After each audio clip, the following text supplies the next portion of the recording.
Shalom, salam damai sejahtera Bapak Ibu, Saudara dan Saudariku seiman. Senang berjumpa kembali dengan Anda dalam permenungan harian Sabda Tuhan, Embun Sabda hari Senin 7 Maret 2022. Semoga Anda dalam keadaan sehat walafiat, tetap semangat, tetap tersenyum, dan tetap berpengharapan pada Tuhan kita Yesus Kristus. Anda selalu dalam lindungan kasih Tuhan. Buat saudara dan saudariku yang sakit, saya berdoa dalam nama Tuhan Yesus, Anda sembuh. Saudara dan saudariku, gereja mengajak kita hari ini merenungkan bacaan pertama dari kitab Imamat bab 19 ayat 1 sampai 2, dilanjutkan ayat 11 sampai 18. Bacaan Injil diambil dari Injil Suci menurut Matius bab 25 ayat 31 sampai 46. Hari ini saya ajak Anda kita merenungkan tema hidup kekal diraih dengan hidup kasih pada mereka yang miskin. Saudara dan saudariku, sebelum kita merenungkan bacaan suci hari ini, mari kita dengarkan pembacaan Injil Suci. Dan sebelum kita dengarkan pembacaan Injil Suci, mari kita tandai diri kita dengan tanda keselamatan dalam nama Bapa dan Putra dan Roh Kudus. Amin. Injil Suci menurut Matius bab 25 ayat 31 sampai 46. Yesus berkata kepada murid-muridnya, "Apabila Anak Manusia datang dalam kemuliaan dan semua malaikat datang bersama-sama dengan Dia, maka Ia akan bersemayam di atas takhta kemuliaannya. Lalu semua bangsa akan dikumpulkan di hadapannya, dan Ia akan memisahkan mereka seorang daripada seorang, sama seperti gembala memisahkan domba dari kambing. Ia akan menempatkan domba-domba di sebelah kanannya dan kambing-kambing di sebelah kirinya. Lalu raja itu akan berkata kepada mereka yang di sebelah kanannya, 'Mari, hai kamu yang diberkati oleh Bapa-Ku, terimalah kerajaan yang telah disediakan bagimu sejak dunia dijadikan. Sebab ketika aku lapar, kamu memberi aku makan. Ketika aku haus, kamu memberi aku minum. Ketika aku seorang asing, kamu memberi aku tumpangan. Ketika aku telanjang, kamu memberi aku pakaian. Ketika aku sakit, kamu melawat aku. Ketika aku di dalam penjara, kamu mengunjungi aku.' Maka orang-orang benar itu akan bertanya kepadanya, 'Tuhan, bila manakah kami melihat Engkau lapar dan kami memberi Engkau makan, atau haus dan kami memberi Engkau minum? Bila manakah kami melihat Engkau sebagai orang asing dan kami memberi Engkau tumpangan, atau telanjang dan kami memberi Engkau pakaian? Bila manakah kami melihat Engkau sakit atau dalam penjara dan kami mengunjungi Engkau?' Maka raja itu akan menjawab mereka, 'Aku berkata kepadamu, sesungguhnya segala sesuatu yang kamu lakukan untuk salah seorang dari saudaraku yang paling hina ini, kamu telah melakukannya untuk aku.' Dan ia akan berkata juga kepada mereka yang di sebelah kirinya, 'Enyalah dari hadapanku, hai kamu orang-orang terkutuk. Enyalah ke dalam api yang kekal yang telah disediakan untuk iblis dan malaikat-malaikatnya. Sebab ketika aku lapar, kamu tidak memberi aku makan. Ketika aku haus, kamu tidak memberi aku minum. Ketika aku seorang asing, kamu tidak memberi aku tumpangan. Ketika aku telanjang, kamu tidak memberi aku pakaian. Ketika aku sakit dan dalam penjara, kamu tidak melawat aku.' Lalu mereka pun akan bertanya kepadanya, Tuhan, bila manakah kami melihat Engkau lapar atau haus, atau sebagai orang asing, atau telanjang, atau sakit, atau dalam penjara, dan kami tidak melayani Engkau?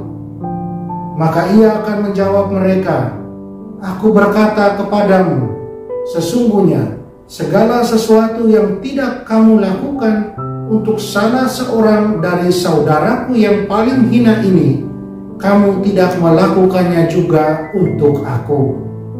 Dan mereka ini akan masuk ke tempat siksaan yang kekal, tetapi orang benar masuk ke dalam hidup yang kekal. Demikianlah sabda Tuhan. Terpujilah Kristus.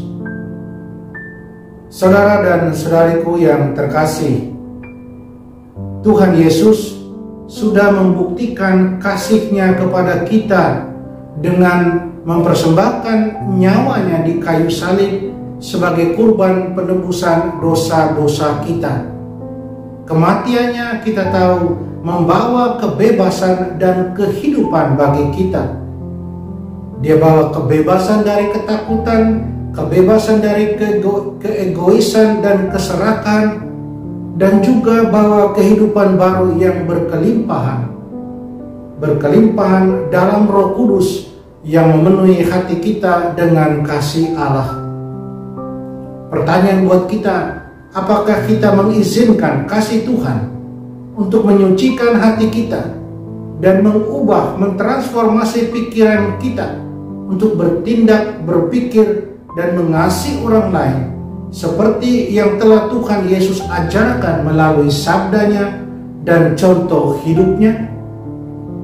Saudara dan saudariku yang terkasih dalam Kristus, deskripsi atau gambaran Yesus tentang anak manusia, gelar mesianik yang menunjuk pada kedatangan penguasa dan hakim yang diurapi Allah, dan perumpamaan tentang pemisahan kambing dan domba pasti mengejutkan para pendengarnya tentunya. Pertanyaannya, apa hubungannya pemisahan kambing dan domba dengan hari penghakiman Tuhan? Di tanah kering gersang seperti di Palestina, kambing dan domba sering merumput bersama di siang hari karena padang rumput yang hijau yang jarang sekali. Saat malam tiba, ketika para gembala membawa domba dan kambing ke tempat peristirahatan mereka, dia memisahkan mereka menjadi dua kelompok. Kambing menurut temperamennya yang agresif, mendominasi, gelisah, dan teritorial. Mereka membenturkan kepala dengan tanduk mereka setiap kali mereka berpikir seseorang akan mengganggu ruang hidup mereka.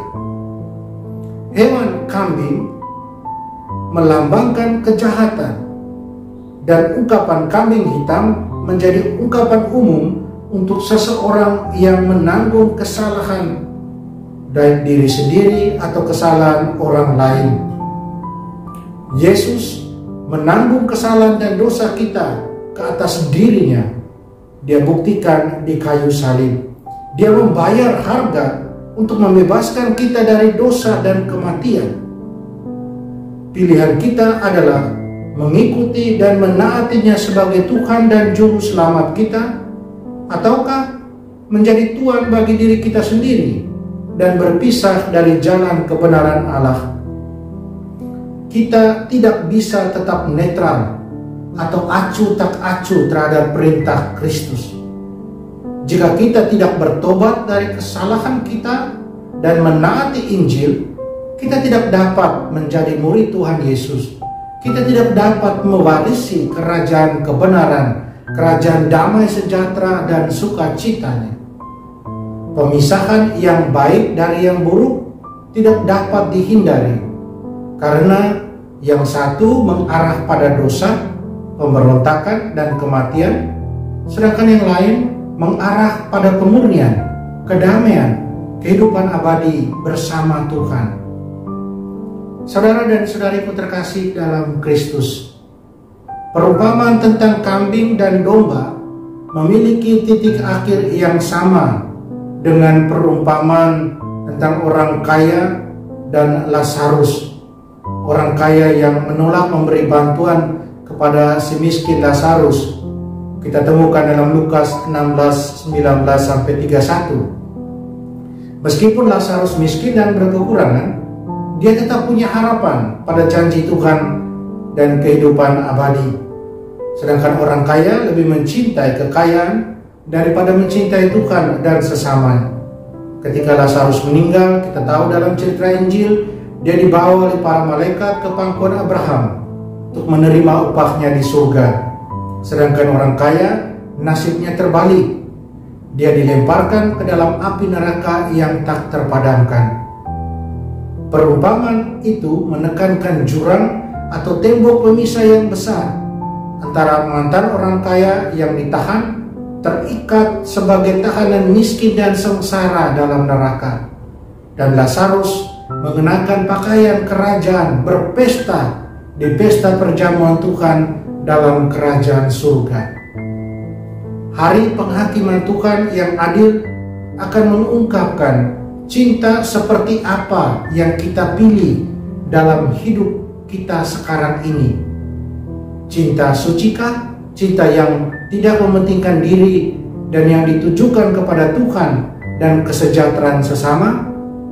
Ataukah cinta yang tidak teratur dan egois, yang menempatkan diri di atas Tuhan dan kebaikan sesama?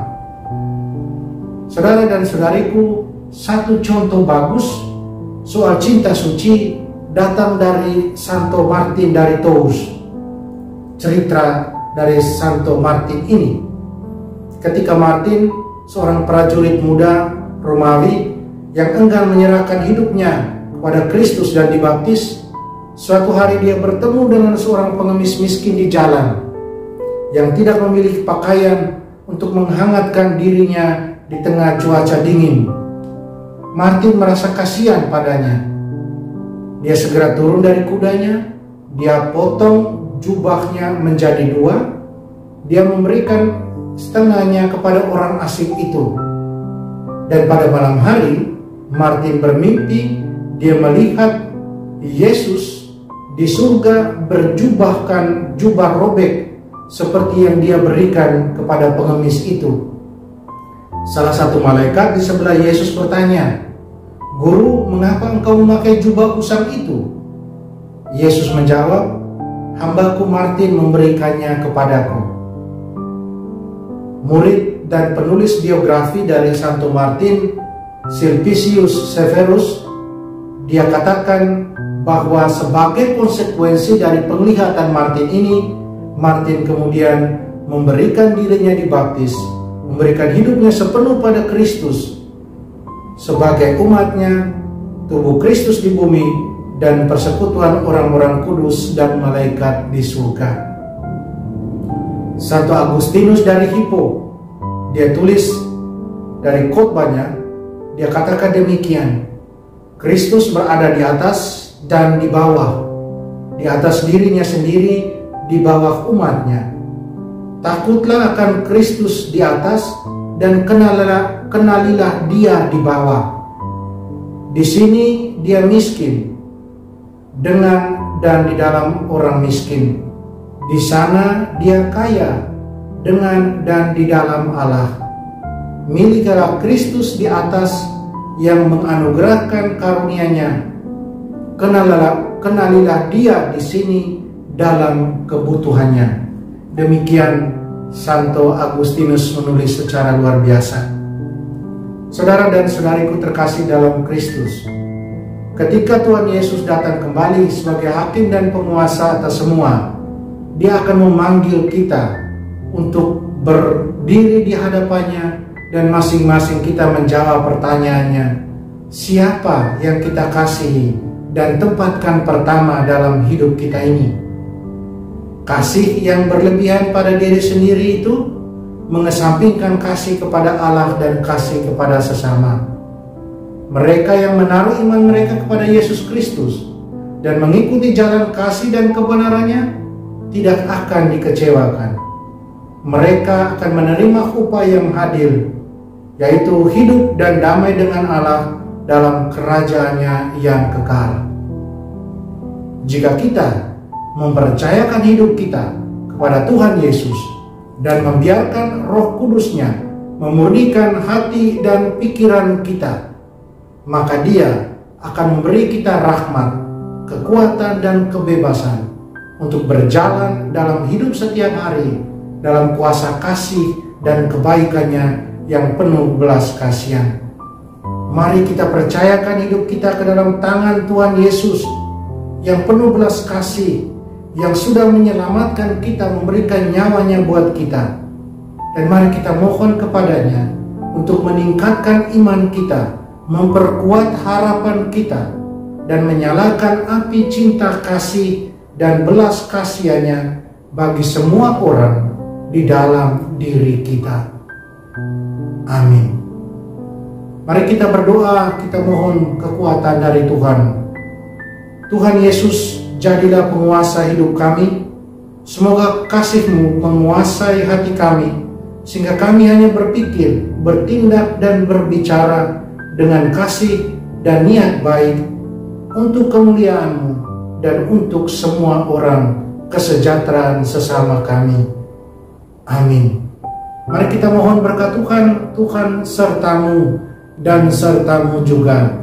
Kita sekalian, semua orang yang kita sayangi dan kasih, segala usaha kerja kita dilindungi, dibimbing, dan diberkati Allah yang Maha Kuasa, Bapa dan Putra dan Roh Kudus. Amin. Jalanilah hari ini dengan senyum.